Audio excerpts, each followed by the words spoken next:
Benjamin Franklin says, if you fail to plan, you're planning to fail.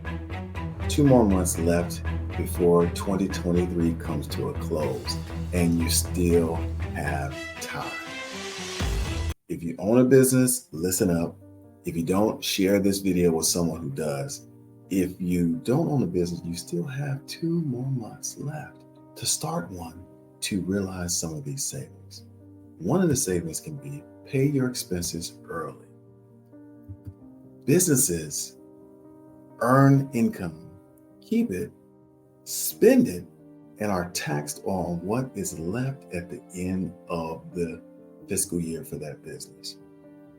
Individuals, W-2 employees, work, they are taxed, and then they get what's left at the end of that cycle, which is called a paycheck. So you have little control over what you can do as a W-2 employee.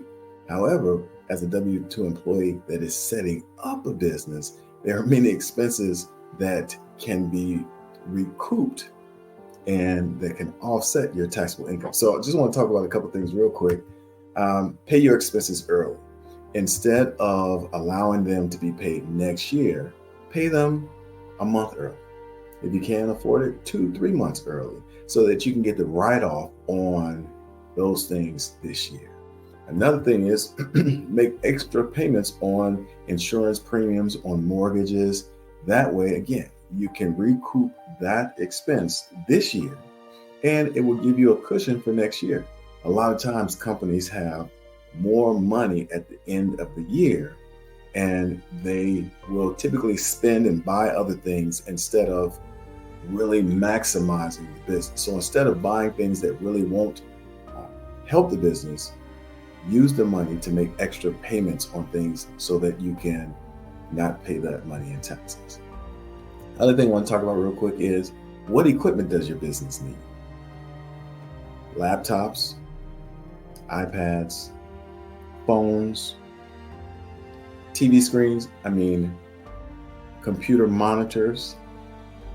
What equipment is needed for your business that you can acquire this year? Again, offset the taxes this year and realize the benefit of having those things for the rest of the year. The other thing is, do you need a new vehicle?